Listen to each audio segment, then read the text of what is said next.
Dos, uno. Muy buenas tardes, tengan todos ustedes. Es para mí un honor, verdadero honor, compartir este espacio con un alumno extraordinario que se formó con nosotros desde la licenciatura y ahora es pues un historiador muy reconocido, cuyo libro está publicado por el Fondo de Cultura Económica. Realmente son de los casos que nos llenan de orgullo y que como profesores nos sentimos muy contentos, porque quiere decir que hicimos nuestra chamba de formarlos para que crezcan, viajen, conozcan el mundo, hagan lo que ellos quieren hacer. En ese sentido, pues me da mucho gusto compartir este espacio contigo, Héctor. Después de tantos años de conocerlo, cuando venía en camiseta y chanclas a clase, y ahora Todavía. pero era su etapa juvenil, muy bonita, es una experiencia muy bonita. El libro que vamos a presentar hoy realmente es un trabajo extraordinario, muy complejo, que no se hace fácilmente, que se requiere un trabajo muy fuerte, constancia, disciplina, ganas de conocer el mundo, que es lo que ha hecho Héctor. El trabajo, todas las fuentes de información que tiene para construir este trabajo es muy grande, desde bibliotecas en Estados Unidos, en Francia, en España, aquí en México, archivos municipales, archivos estatales. Es realmente increíble la riqueza de este libro, de esta información, que son de los libros que no se hacen fácilmente. Por eso me siento muy orgulloso de acompañar a Héctor en esta reunión, porque es un historiador de tiempo completo, y realmente cuando él empezó a trabajar, trabajó otros temas aquí relacionados con Veracruz, pero hablar de la revolución de Ayutla, que era un tema desconocido, porque se trabajó hace muchos años, pero después se dejó. Y la intervención francesa y el imperio de Maximiliano se abandonó por otras circunstancias que no vale la pena hablar en este momento. Pero lo que sí veo en este libro y vemos en este libro, que no es una historia fácil, es una historia complicadísima que Héctor pudo reconstruir. Es como armar un rompecabezas de una serie de episodios que ocurren en todo el país, en todo México, y la va armando para contar una historia nacional. Generalmente las historias nacionales nos las cuentan desde la Ciudad de México, y el mérito de Héctor es que recopila historias locales de distintas partes del país, y a partir de estos retazos regionales construye una historia nacional, que yo pensaría que esa es la historiografía que tenemos que hacer ahora. Es decir, no es una historia fácil, así, vertical, no, es muy compleja. Y lo que Héctor nos presenta en su libro es muy interesante, la metodología que usa, y que es un modelo que debemos seguir, porque así es como debemos construir la nueva historia patria, la nueva historia de México, no de la Ciudad de México, no de los héroes, sino la historia de cada una de las regiones. Y a partir de estos retazos históricos que son parte de la esencia nacional, escribirla. No es fácil, y Héctor lo logró. Lo consiguió. Hablar de la revolución de Ayutla, cuando el país estaba destrozado, cuando había una dictadura militar, cuando todo estaba complejo, disperso y demás. Y esta historia que nos escribe, que nos explica, que nos permite entender lo que pasó, es realmente extraordinaria. Es una historia que que se contrapone con la historia de Will Fowler, un historiador escocés muy querido y amigo nuestro, que estudió a los conservadores. Pero le decíamos, es que no podemos entender la historia de este periodo de la Guerra de Reforma si no conocemos la otra parte. Porque son antagónicos. Y Héctor lo hizo. Y le explicó. Nunca olvidaré la vez que Will, nuestro gran amigo, decía, no entiendo por qué los conservadores ganaron todas las batallas y no ganaron la guerra. Pues explícatelo. Héctor se lo demostró. Muy simple. Las guerras se desarrollaban en el Bajío y era el territorio de los conservadores. Pero los liberales controlaban Veracruz y controlaban Acapulco. Y eso explica por qué ganaron la guerra.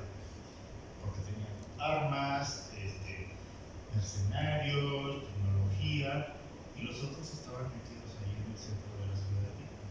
Entonces, Héctor le explicó a Will por qué se ganó la guerra. Entonces, esa parte, no voy a entrar en detalles, traigo 9 páginas, pero lo bonito es esta historia contada a partir de pequeños retazos. Y sobre todo, a mí me gustaría,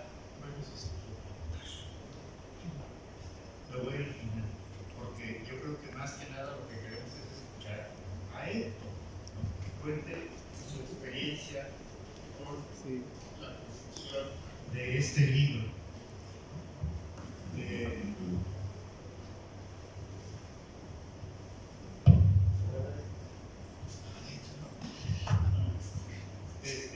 En la primera parte, Héctor hace una síntesis muy detallada de la historia de las rebeliones, de los pronunciamientos militares que se dieron a partir de 1821 en México. Y termina, es una síntesis realmente muy interesante. También otra de las virtudes que tiene este libro es que recopila el trabajo de todos los historiadores, de todos los que escribieron sobre el tema. En ese sentido, Héctor es muy generoso, porque reconoce el trabajo de los otros y a partir de ellos él explica su propia historia. Eso es algo realmente muy bonito. Y yo le quiero, una de mis primeras preguntas que quiero hacer, ¿qué hace la diferencia entre el Plan de Ayala y los pronunciamientos federalistas de las décadas anteriores? ¿Cuál es la diferencia? ¿Por qué esta sí triunfa y por qué cuántos hubo? Muchísimos pronunciamientos militares desde 1821 fracasaron, pero este triunfó y logró un programa de gobierno exitoso. Otra de las cosas de este tema que a mí me llama mucho la atención y que yo leí la tesis de Héctor Fuera en los seminarios y demás, y ahora volví a leer el libro, pero yo me quedé con una idea de Juan Álvarez muy idealizada, el representante de la insurgencia y demás, y ahora lo veo, es que no fue tan fuerte, tan sólido, tan seguro en todo lo que hizo, el apoyo popular y demás. No, estuvo como en el filo todo el tiempo, pero sin embargo llegó. Entonces, estas historias que nos cuenta Héctor, que no son lineales, son de altibajos y demás, que se mete hasta en la sociología de las personas, de los líderes, cuando titubean, cuando avanzan, cuando retroceden. Toda esta parte es algo muy bonito de su trabajo. Una de las cosas que a mí me gustó muchísimo es la forma en que los comandantes y gobernadores militares y santanistas, que eran conservadores, cambiaron de bando una vez que cae el régimen de Franco. Es como lo de ahora, ¿eh? Es en serio que los políticos que eran de otros partidos ya vieron que se alineó, pues todos se cambiaron. Les escucho decir que es presente, ¿no? Muy interesante. Perdón. Por otro lado, el papel de la Iglesia, el papel del Congreso Constituyente, las alianzas del ejército con el clero, que también es bien importante, y las historias de las reformas militares.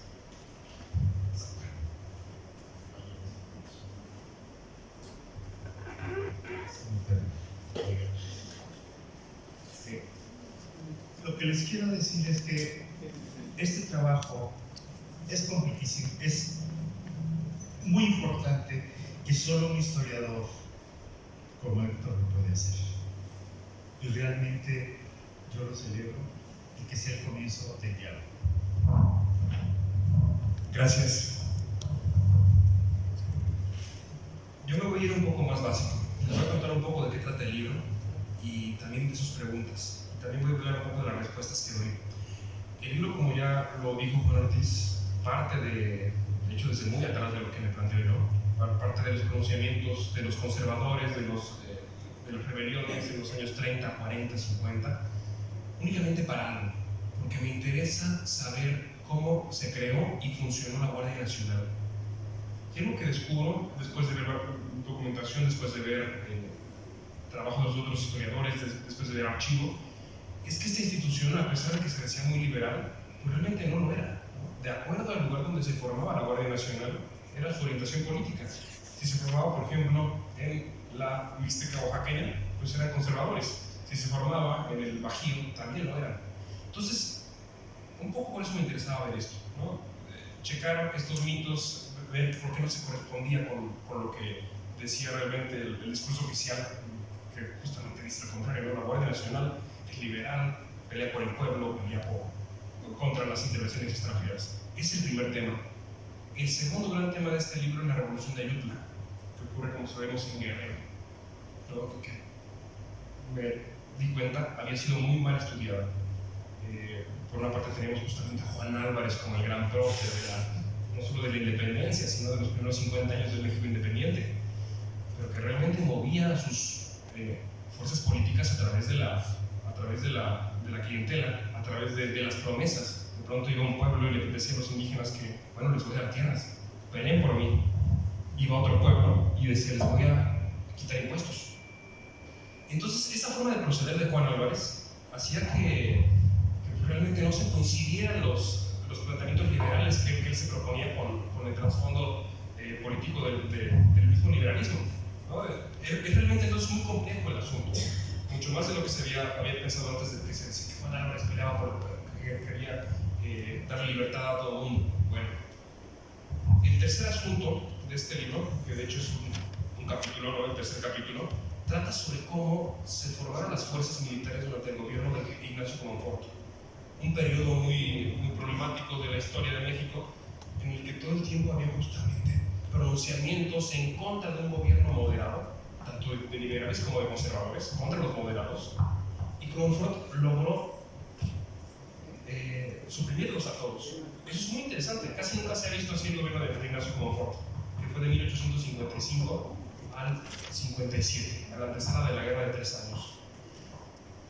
Después se viene la Guerra de Reforma, o Guerra de 3 años, que dura hasta 61, y ahí este libro trata de apuntalar varias cosas. En primer momento me interesa mucho ver cómo funciona el teatro de la guerra, el teatro de operaciones, ¿no? Que para los casos de este libro dividí en 4, porque a diferencia de la Revolución de Ayutla y a diferencia también de las campañas de Comonfort, en este momento el espacio se subdivide, y la guerra no es lo mismo en el centro del país que en el norte, que en el noreste, que en el noroeste, que en el Bajío. Cada zona tiene su particularidad. Y entonces en este libro justamente me voy desmenuzando qué pasa en cada región. Hay una pregunta, ya un poco Juan Ortiz la mencionó al inicio de su intervención, y es ¿por qué ganan los liberales esta guerra? ¿No? Sí, como vimos, perdieron todas las batallas a Santos Degollado, que era el general en jefe del ejército liberal, se le conocía como el general de las 1000 derrotas. ¿Por qué entonces ganaron los liberales? ¿Por qué entonces ganó Benito Juárez la guerra? ¿Por qué después se enfrentaron a los franceses? ¿Por qué trajo, por qué los conservadores trajeron a los franceses? Eso es lo interesante de este tema. Y en este libro, además de la respuesta que ya nos dio Juan Ortiz y que yo tampoco les voy a dar completamente, les voy a decir únicamente una parte. Les voy a decir únicamente una parte. La estrategia de los liberales era que cada vez que perdían un ejército, lo volvían a organizar. Volvían a hacer todo desde cero, organizaban nuevamente el ejército, buscaban nuevos soldados, buscaban nuevos oficiales y se lo daban a Santos Degollado. Santos Degollado lo perdía, pero lo volvían a formar y nuevamente podía haber un caballo de guerra con el cual pelear, ¿no? Eso es lo interesante justamente de este asunto del reclutamiento y de por qué los liberales resistieron por 3 años esta guerra y por qué acabaron ganando. Por la resistencia a través justamente de esto, de formar un ejército tras otro. Ahora, hay otra pregunta atrás de este libro, es un poco más filosófica, más incluso sociológica. ¿Por qué la gente va a la guerra? Nunca lo noté en el libro, son más bien preguntas que estaban atrás y que un poco se reflejan en las respuestas, eso sí. Pero bueno, la guerra, como sabemos y como el mismo Juan Ortiz lo ha visto en tantos libros, la guerra es algo en lo que nadie quiere estar. Es un episodio traumático, es un episodio en el que completamente se busca estar fuera de él. Y sin embargo, tenemos gente que sí va a la guerra, ¿no? Incluso para los generales en la actualidad y en cualquier guerra, es una necesidad permanente tener soldados, es una necesidad permanente tener gente que agarre un fusil y que realmente se anime a irse a morir. Yo le doy 2 respuestas a esta pregunta en el libro. La primera, y de hecho discuto mucho con varios autores, porque es un libro además muy provocativo. La primera es que hay un reclutamiento forzoso. ¿Vale?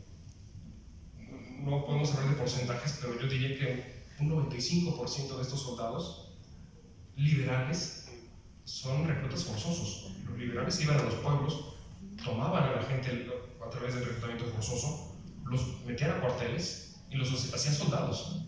Y esos soldados desertaban muy fácilmente, a menos que recibieran buenas condiciones. Si de pronto les daban comida, si de pronto les daban un pago, si de pronto les permitían meter mujeres, entonces de pronto ya se animaron a ser soldados, ¿no? A los cuarteles. Entonces, repito, la cosa entonces se vuelve un poco más compleja. La otra gran forma de obtener soldados en estos momentos es a través de las promesas. Ya les hablamos un poco sobre Juan Álvarez y cómo iba a los pueblos prometiendo cosas. Pasaba lo mismo en este momento. En este momento hay pueblos indígenas peleándose contra haciendas. En este momento hay pueblos peleándose con ayuntamientos, con cabeceras, por caminos, por recursos naturales, por aguas, por tierras. Y los liberales lo comprendieron muy bien y prometían darles recursos a cambio. Y obtenían soldados. A los conservadores de pronto les sorprendía que hubiera liberales que fueran capaces de irse a morir, soldados indígenas que fueran capaces de morir por pelear por el liberalismo sin recibir nada a cambio. ¿Cómo es posible que Juan Álvarez tenga de pronto este ejército tan grande y ni les da de comer, y ni les da un pago? Entonces vemos que la cosa se vuelve un poco más compleja, porque además, ya voy más al tema de la discusión teórica. Este libro discute sobre todo con 2 tendencias historiográficas. La primera es la historiografía un poco devenida del marxismo en los años 70 y 80. Tenemos autores como Jean Meyer, como Leticia Reina, que si bien no se decían marxistas, sí por ahí tienen esta interpretación de que el campesino es conservador, de que el proletariado y que el obrero es aliado del liberalismo, del socialismo, pero el campesino es conservador. Entonces el campesino no pelea por sus libertades y por todo lo que decía Benito Juárez. Y hay también otra interpretación. En los años 90, la escuela de las subalternidades empezó a agarrar campo en América Latina. Acuérdense que esta escuela venía de la India, había estudiado cómo los países descolonizados habían pasado por crisis después de sus independencias. y se meten en América Latina y dicen que entonces hay que entender los discursos subalternos, ¿no? Y hablar un poco de los subalternos, pero consideran, por ejemplo, a Álvarez un subalterno, consideran a sus oficiales como subalternos, y ahí es donde yo no estoy de acuerdo, ¿no? Consideran a cierto actor político, a cierto alcalde como un subalterno, e interpretan el plan de Ayutla, por ejemplo, como un discurso subalterno. Entre estos autores, por ejemplo, está Guy Thompson, Florencia Marlon, Peter Guardino. Tenemos entonces estas dos corrientes. Yo al inicio estaba muy descartado por la primera, de hecho, pues digo, por la segunda. Yo pertenezco a una escuela que estudia estos fenómenos y me interesaba mucho verlo así, pero conforme me metí a fuentes y conforme me metí además a ver el entorno de esta época, yo me di cuenta que tampoco era por ahí. Era más bien por lo que les acabo justamente de decir. Atraer gente a la causa a través de promesas y sobre todo el reclutamiento forzoso. El reclutamiento forzoso fue la clave de esta guerra. Quisiera decirles unas palabras antes de lanzarnos a preguntas y de continuar el diálogo, pero antes me gustaría también responder la pregunta que ya me ha hecho Juan Ortiz Escamilla, que es muy interesante, porque déjenme decirles, durante los años 30 y 40 ya había habido este tipo de pronunciamientos. Ya Juan Álvarez, ya Gordiano Guzmán se habían rebelado en contra del régimen centralista, habían movilizado campesinos, habían movilizado también clientelas, y nunca le salió. A Juan Álvarez sí le sale, y él opera de una manera muy distinta. Pero de fondo, y esa es de hecho la hipótesis que yo lanzo al final del capítulo 2, en el fondo realmente Álvarez jamás salió de Guerrero, jamás salió también del este de Michoacán ni del oeste de Oaxaca. Ahí se quedó su rebelión. La rebelión de Juan Álvarez era muy focalizada en el sur de México, pero ocurrió algo distinto. A finales de 55, perdón, a mediados de 55, se revela también Santiago Vidaurri en el norte. Y Santana ya tuvo miedo de eso, porque decían los rumores que Estados Unidos podía intervenir. Entonces, eso ya no le gustó a Santana, y a raíz de eso, repito, es una hipótesis, él renuncia y escapa del país el 13 de agosto del 55. ¿Vale? Entonces, es algo que no se ha visto y que de hecho no hay tantas fuentes. Casi siempre se dice que Santana se fue nada más como siempre lo hacía, pero para mí esa es una muy buena razón por la cual dejó el poder ese día. Ahora, esa es mi respuesta, ¿no? No está en mi libro, no discuto con las interpretaciones anteriores de por qué se sintió y por qué los otros no, ¿vale? Otro tema que me gustaría contarles, y de hecho ya lo he platicado en otras ocasiones, es el de la mujer y su papel en esta guerra.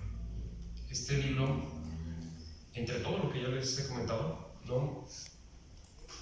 Revisando fuentes me fui encontrando poco a poco con el papel de las mujeres, que no pude justificar tanto dentro de este aparato teórico de movilizaciones populares, de búsqueda de soldados, y tuve que dejar un poco como apéndice al final de cada capítulo. Entonces este libro le dedica unas 10 páginas más o menos a todo lo que me encontré de este tema: economía de guerra, incluso sanidad, enfermedades y el papel de la mujer. Yo desde el inicio digo que este ejército pues no es realmente un ejército. Se le dice ejército porque son un montón de soldados y tienen armas, pero no está operando como ejército. Es realmente un grupo de gente transhumante que se mueve de un lado al otro, que de pronto no quiere pelear, de pronto deserta, de pronto huye, y las mujeres siempre están con ellos. Las mujeres están con ellos porque como nunca quisieron ir a pelear, como fueron raptados de los pueblos, las mujeres los siguen madres, los siguen hermanas, los siguen amantes, los siguen esposas, y estas mujeres de pronto empiezan a tener también una relación muy estrecha con el ejército. Se vuelven vendedoras, se vuelven cocineras, se vuelven prostitutas, se vuelven amantes de pronto del general, del oficial, del comandante. Entonces adquieren un papel muy importante en esta guerra también. Y en torno a esto hay otro tema muy interesante, que es el de las enfermedades. Justamente al conformarse un ejército así, imagínense, se volvió un campo de sífilis andante. Las grandes epidemias de sífilis en esta época se deben justamente a eso, a que los ejércitos andaban en estas circunstancias moviéndose de un lado al otro, y cuando llegaban a un pueblo pues también difundían la sífilis por ahí. Entonces es un tema interesante que, repito, no se había tratado. Otro tema es el asunto, bueno, se había tratado para otras épocas, para otros episodios históricos de la Revolución Mexicana, del siglo XX sobre todo, pero no para este. Otro tema también interesante aquí es el de la tifo. Los grandes epidemias de tifo de estos años, de los años 40, 50 y 60, se deben justamente a esto. Ya no es cólera, ya no es fiebre amarilla, ya no es tampoco las demás enfermedades que se han tratado en la historia. En este momento es el tifo. Es una enfermedad que se contagia a través de los piojos y su desarrollo se debe sobre todo a la aglomeración de soldados. Entonces este grupo que de pronto se acumulaba, que se movía de un lado al otro, que dormían cabeza con cabeza, pues los piojos les picaban a unos y a otros, y eso provocaba que esta epidemia creciera y que realmente fuera el verdadero causante de las muertes en las filas, más incluso que en la guerra. En esta guerra murió más gente por enfermedades y sobre todo por tifo que por batallas. En las batallas, repito, cuando chocaban los ejércitos, la gente aprovechaba para desertar, huía, no se quedaba a pelear, no querían pelear. Lo que mataba a la gente era el tifo. Y cuando vemos entonces listas de cuántos murieron en este batallón, pues son la mayoría por estas enfermedades. Y más en los años más críticos. Por ejemplo, en 1860, cuando los liberales de pronto amasan a más gente que antes lo habían hecho, en ese año hay más tifo que en otros. Ya para ir cerrando un poco y tal vez darle la palabra o continuar el diálogo, me gustaría hablarles un poco de esta fragmentación que tanto ya habló Juan Ortiz, de esta metodología fragmentada que utilizo para hacer este libro. Y es que a diferencia de muchos otros temas, por ejemplo, para estudiar el ejército liberal, para estudiar el ejército insurgente, para estudiar a cualquier otro ejército, pues la mayoría se va únicamente al archivo de la Sedena, el archivo militar, ahí tienen todo. Ahí puedes pedir el expediente de Zaragoza, González Ortega, de cualquier general, y te lo dan. Pero para el caso liberal, las fuentes no están solo ahí. Ahí hay únicamente una parte, y es la que les dije. Para realmente ver cómo funcionó este ejército, para ver cómo se movió, para ver cómo participó, las fuentes son municipales, las fuentes son estatales. Porque en los estados y en los municipios se formaba la Guardia Nacional. Desde los municipios se reclutaba y desde los estados se dirigía. Ignacio de la Llave fue el comandante supremo de la Guardia Nacional del estado de Veracruz. Lo mismo también Gutiérrez Zamora. Entonces, es un ejército, repito, muy distinto al que se ha estudiado en otras ocasiones y requiere por eso mismo una metodología diferente. Entonces me tocó ir a municipios, archivos municipales, archivos estatales. Casi todos afortunadamente tienen un fondo que se llama Guardia Nacional, a diferencia del estado de Veracruz, que no lo tiene. Ni el archivo estatal ni los municipales es muy difícil que haya algo. En otros sí, ¿no? En estados del primer mundo. Te vas a Puebla, te vas a Jalisco, a Guanajuato, a Zacatecas, ahí sí lo hay, ahí sobrevive el archivo afortunadamente. Entonces se pueden reconstruir estas historias. ¿Cómo forma un jefe político, un alcalde, un gobernador, un contingente? ¿Cómo lo usa para luchar? ¿Cómo de pronto tal vez no se anima a enviarse los Santos de Gollado y tratar de luchar con él? Cómo de pronto no se anima a ir a la guerra ni siquiera. Hay un momento, por ejemplo, que el estado de Nuevo León dice, no, yo ya participé mucho. Entonces a partir de 59 se aísla y queda solo ese estado. Lo mismo pasa con Chihuahua, de pronto ya no quieren pelear, ya lucharon demasiado. Y la guerra entonces se aglutina y se libra principalmente en dos frentes. El Bajío, que ya mencionó Juan Ortiz, pero también por acá, también Veracruz y Puebla. Acuérdense que Benito Juárez durante esta guerra, durante la guerra de 3 años, estuvo en Veracruz, estuvo en el puerto de Veracruz, de donde recibía la mayor parte de los ingresos de la Federación. Del puerto de Veracruz obtenía la mitad de los ingresos de la Federación por la aduana. Era un país aduanero, era un país que dependía justamente de imponer rentas a los productos que entraban. Y gracias a ese dinero fue justamente que Juárez en parte ganó y en parte pudo resistir en el puerto de Veracruz, mientras la guerra más salvaje se libraba en el Bajío. Ahí fue donde se ganó la guerra, pero acá se resistió. Entonces es importante ver estas diferencias, repito, del espacio, de la fragmentación. En el libro yo divido el espacio de la guerra en 3: noreste, noroeste, sur y Bajío. Porque no solamente porque la narrativa hacía más fácil hacerlo así, sino porque cada guerra es muy distinta. En el centro, en el Bajío, están peleando por... Los pueblos son conservadores, ahí sí. Entonces los liberales tienen que ir a los pueblos a sacar a la gente, a tratar de convencerla que les van a dar más cosas que los conservadores. Les decía yo hace rato que de pronto les ofrecían tierras, agua, derechos. Bueno, pues en este caso los liberales les ofrecían más, les ofrecían incluso las tierras de la hacienda. Y bueno, eso motivaba a muchos pueblos entonces a cambiarse de bando. Yo creo que aquí me voy a quedar porque seguramente habrá preguntas. A ver, sí. Lo interesante es hacer el diálogo, el intercambio. Yo quiero retomar el tema del teatro de la guerra. La pregunta que hice. Lo que dijiste es verdad, pero lo interesante, todas las batallas que ganaron los conservadores fueron en su territorio, en el Bajío. ¿Qué es lo que pasaba con los liberales? Salían de sus regiones a combatir a los conservadores y después regresaban, eso tú lo explicas muy bien, regresaban a sus lugares de origen. Eso explica que regresaban, reclutaban, se reorganizaban y otras iban a atacar. Pero eso no duró siempre, porque al final los que ganaron fueron los liberales. Pero por eso la pregunta de Will, que decía, ¿pero cómo si los conservadores ganaron todas las batallas? ¿Cómo es posible que hayan perdido la guerra? Sí, porque la lógica es totalmente distinta. Controlaban Acapulco, controlaban Veracruz y controlaban todos los territorios donde tenían lealtades. Entonces, eso hace la diferencia. Y bueno, hay que recordar a Stati Calibas, que lo leíste muy bien, lo leí muy bien, donde explica que las guerras civiles, hay un grupo, hay un sector que apoya al gobierno y otro que lo ataca. Pero en medio está la población y la población hace lo que puede para sobrevivir.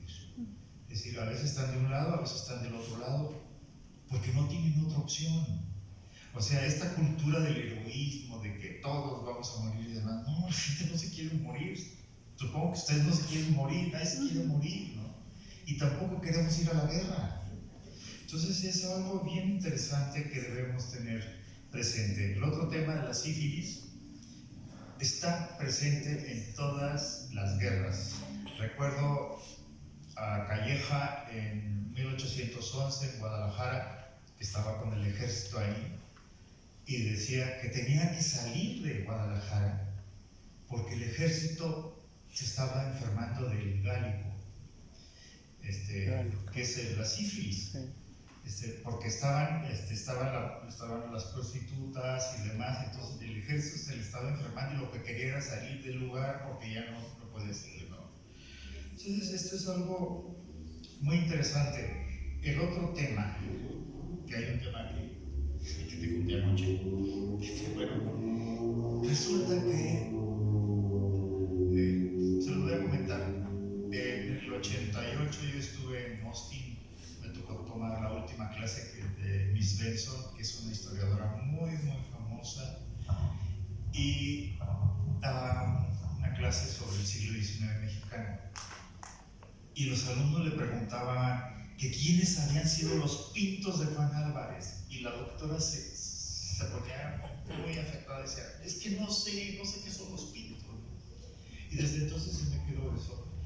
Y yo a los pintos los veo con Morelos en Cuautla, pero los pintos son negros con vitiligo, pero que es una enfermedad y que afortunadamente hace 70 años ya prácticamente fue erradicada. Yo soy de esa región y todavía los vi a mucha gente con eso, ¿no? Pero imagínense un negro pinto, que es cuando llega también a Ciudad de México con Juan Álvarez y demás, era el pavor, el terror. Pero es una enfermedad que estaba principalmente en el Pacífico, no tanto en el Golfo de México. Y eso es muy diferente al vitiligo. El mal del pinto es una enfermedad, pero no es el vitiligo, es otra cosa. Y el tema de los caciques, sí, el tema de de clasificar a todos los caciques como malos, malditos y demás, nos cortó la posibilidad de explicar la historia de otra manera. Son líderes regionales que tienen un papel en esa sociedad que no puede ser de otra manera. A veces los historiadores lo que queremos es que los personajes sean como uno quiere que tienen que ser, como uno se los imagina, pero no los explicamos como son, y ahí es donde la regamos. Nunca olvidaré cuando yo estaba en la licenciatura y nos explicaron que el sistema económico mesoamericano era el modo de producción asiático, porque no se parecía ni a la Edad Media ni a nada y no sé qué. Nosotros decíamos, ¿cómo?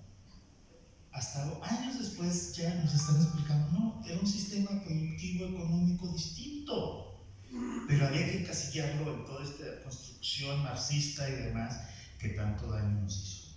Bueno, ahora abrimos a las preguntas. Por favor, saque el micrófono. Seguramente va a haber. Yo vengo. Algo rapidísimo. Cuando a Diego Rivera le encargaron hacer este mural que utilicé yo para la portada del libro, México a través de los siglos, o también el pueblo mexicano, le dijeron, dibuja a Juárez, dibuja a Prieto, dibuja, etcétera, Miramón, a Santana, y también dibuja a los Pintos, con Juan Álvarez. Y miren cómo los dibujó. A él no se le ocurrió que fueran justamente, que tuvieran este treponema, que causa esta bacteria en la tierra caliente. Los dibujó de rojo, con sombrerito y lanza roja. Entonces, bueno, es una ocurrencia suya, de los años 20. Bueno. ¿Alguien quiere intervenir? Hay dos preguntas. Por favor, las vamos a escuchar y después la respuesta. Hola, Héctor, ¿qué tal? Nombre, por favor. Soy Miguel López Domínguez. Bueno, primero que nada, Héctor, muchas felicidades. Me da mucho gusto verte después de varios años. Y pues felicidades por tu libro. Y bueno, pues mi pregunta va en el sentido de la conformación del Ejército Liberal en la Reforma, sobre todo con base en la formación dentro del ejército. O sea, ¿cómo los están enseñando? ¿Cuáles son esas formas de capacitación para estar en la guerra? Y sobre todo, ¿cómo eso es que afecta en las prácticas del trabajo, si es que se le puede llamar trabajo? Ya como se podría decir que vamos, son militares, ¿no? O sea, son parte del ejército, ¿no? Entonces, quizás se está respondiendo un poquito sola la pregunta, porque pues si hay una desbandada, si todos van de aquí para allá y de allá para acá, pues quién sabe, ¿no? Si había, bueno, mi pregunta es esa, ¿no? O sea, digo, ¿había una capacitación para poder estar en el ejército? ¿La había? Esa es mi pregunta. Y pues felicidades, Héctor. Y nuevamente muchísimo gusto en volver a verte. Vamos a escuchar acá, por favor. Si alguien más quiere intervenir, levante la mano. Así sí. No, con el micrófono y la doctora.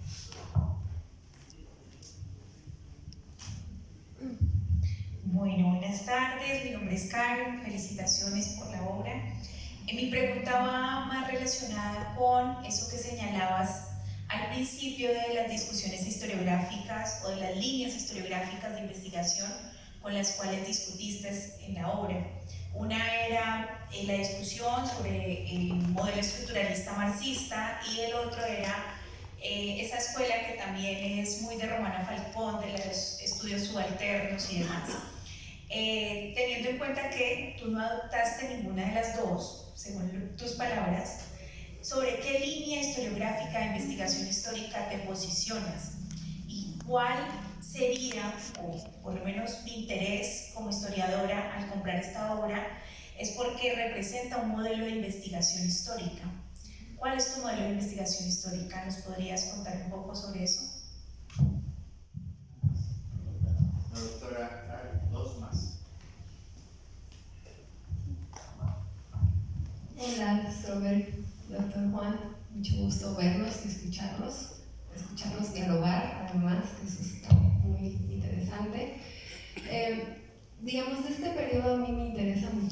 como precisamente la movilización, ¿no? Entonces dices, bueno, primero que nada veo estas regiones, estas diferentes guerras, ¿no? Luego otra cosa es, los conservadores no salían tanto de su lugar y de sus pueblos. Los liberales iban, peleaban, pero regresaban. ¿Cómo podríamos entender los cambios, o sea, este periodo como una revolución sociodemográfica, sobre todo pensando en cómo se acelera, ¿no?, las reformas liberales después, ¿no?, y la creación de pueblos, la desaparición de pueblos? Entonces me gustaría que nos pudieras hablar un poco, ¿no?, si pudiste ver los cambios así, y si podemos hablar los cambios demográficos, y si podemos hablar de una revolución sociodemográfica así que nos ayude a comprender la nueva geografía de los pueblos en el periodo posterior.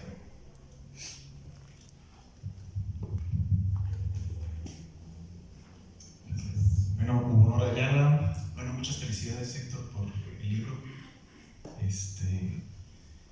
Soy consciente que eres muy meticuloso a la hora de consultar fuentes, y se constata por la información que tienes y por el discurso que nos transmites hoy, que efectivamente revisaste mucho las fuentes.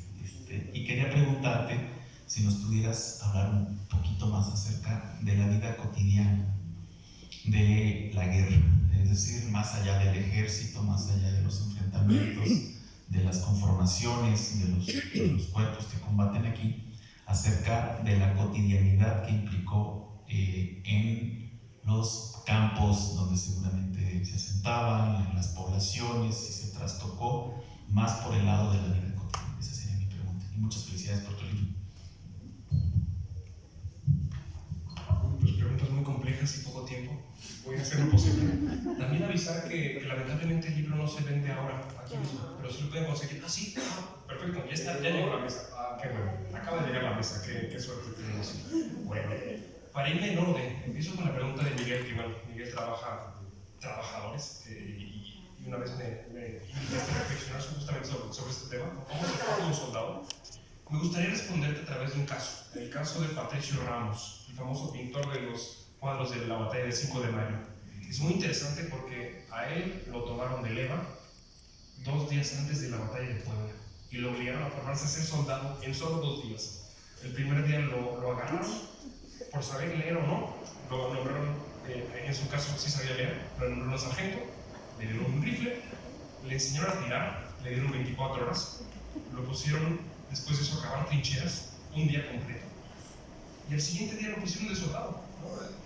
Él era pintor, les decía que era pintor, él era pintor de retablos en la catedral, y él en vez de estar viendo a ver si lo van a matar o no, estaba viendo el paisaje, y decía, él anotó en sus memorias, no, pues estaba muy bonito el cielo, estaba pintoresco, empezó a llover, wow, qué bonito se ve el arco iris, van a matar. Bueno, transmite un poco la poca formación que recibe un soldado en ese momento, y él lo que estaba pidiendo era que lo liberaran. Finalmente lo consiguió, porque se gana la batalla, le cumplen su promesa de que lo liberan si ganaban, y pues bueno, se va de nuevo a pintar, por así, cuadros del 5 de mayo. Es un ejemplo únicamente para que veamos cómo opera un poco esta formación rápida de tropa. La pregunta de Karen es muy interesante, porque yo al no apoyarme ni en la historia de las subalternidades, ni tampoco en el marco teórico marxista, me voy hacia la historia militar y a la historia social. Ahí es donde yo me refugio. Una historia militar que, como vieron, es distinta a la que se ha hecho. No únicamente habla de batallas, no únicamente habla de generales. Esta es una historia militar un poco al estilo de Juan Ortiz. Es una nueva historia militar, es una historia que habla de la gente, que habla del pueblo, que habla de cómo se reclutan soldados, que habla de enfermedades. Entonces son las dos corrientes a las que me metí, ¿no? Un libro básico de esta corriente es justamente el que ya citó el Dr. Juan, Stratis Calibas, la lógica de la guerra civil, y realmente me quedaría muy corto. Michael Walzer, etcétera, etcétera, ¿no? La pregunta de Dora, también la voy a responder con un ejemplo que se me hace muy arquetípico para entender este momento. Y es el ejemplo que además, curiosamente, estudiaron más Florencia Malin y Guy Thompson. Es el pueblo de Xochipulco. Originalmente había sido un grupo de indígenas que ilegalmente se asentaron en la cima de Manzanilla, en la sierra norte de Puebla, y pues no tenían tierras, y no tenían por qué estar ahí. trabajaban a veces para la hacienda, a veces no, y de pronto ellos querían un estatus legal, y para adquirirlo salieron a Juan Álvarez desde la sierra. Un poco ya empiezan a figurar en el epicentro liberal. Durante la Guerra de los 3 años, sobre todo de ese sitio, salieron los soldados que apoyaron en este momento a Miguel Castro Lotriste a sostener el liberalismo en la región. Entonces, como premio, Benito Juárez les concede el título de Ayuntamiento Xochipulco. Y apenas otros 7 años después, con la intervención francesa, les da un estatus privilegiado en la Sierra Norte con mayor extensión que Zacapoaxtla, ¿no? Les quita tierras a Zacapoaxtla para dárselas a Xochipulco. Entonces, vemos que la situación demográfica es muy compleja. De pronto este grupo de gente que está moviéndose, que está buscando posicionamiento, logra encontrarlo gracias a un aliado liberal. O también pasa lo contrario. Hay casos en los que ciertos pueblos, por conservadores, pues les quitan tierras, se tienen que mover, se tienen que ir. Vemos que la situación es muy compleja en términos demográficos y que muchas veces opera en torno a lo político y un poco también a la agencia que pudiera tener la causa liberal en torno a lo que ellos querían. Finalmente, la pregunta de Honor. Hay un libro muy bueno que se llama La fragilidad de las armas, de Claudia Ceja, que trata sobre la vida cotidiana en los cuarteles, pero no, en la Ciudad de México. Yo cuando lo leí me gustó muchísimo, pero me di cuenta que no operaba la misma lógica en este momento, porque en este momento no están en la Ciudad de México ni están ni siquiera en una ciudad, ni siquiera en un cuartel, están en la calle, más que la calle, están en el campo. Su cuartel es el campo. De modo que estos ejércitos tienen que ser controlados, siempre tiene que haber vigías en torno a los campamentos. Se mueven, son, repito, un grupo de gente trashumante, hombres, mujeres, de un lado al otro, enfermedades como ya les conté hace rato, pero sobre todo están en el campo.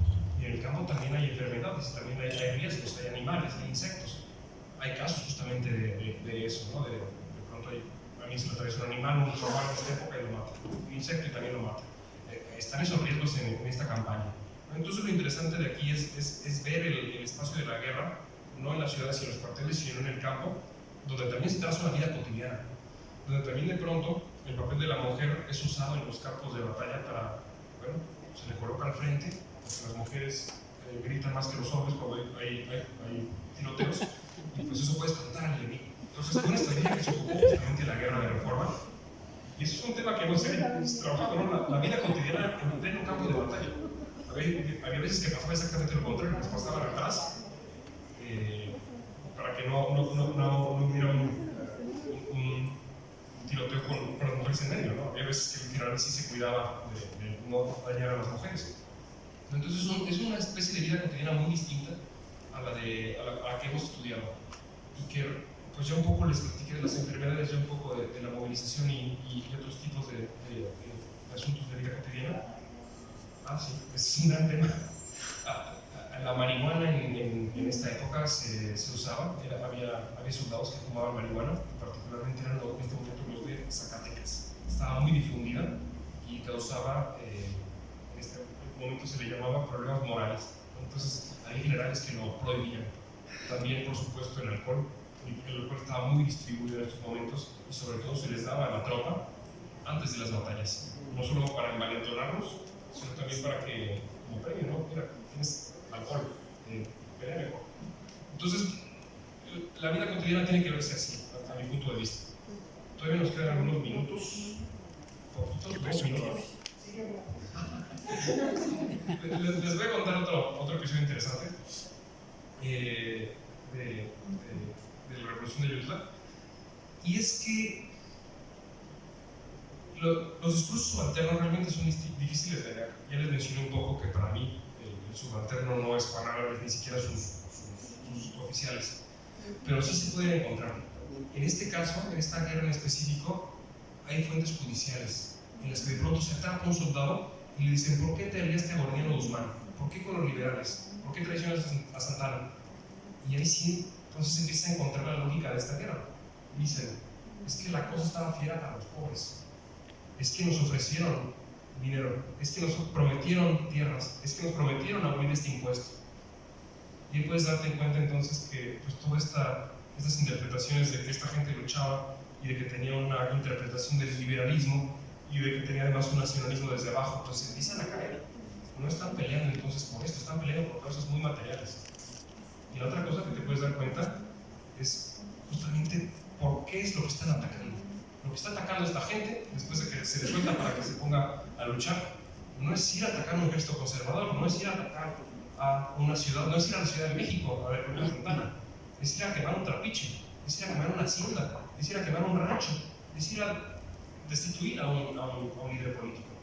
Entonces, un poco a través de estas reinterpretaciones de fuentes te puedes dar cuenta que muchas veces no operan los grandes posicionamientos teóricos de otros autores, ¿no? En particular los que ya les mencioné hace rato. Y de mi parte, pues ya estuvo porque gracias.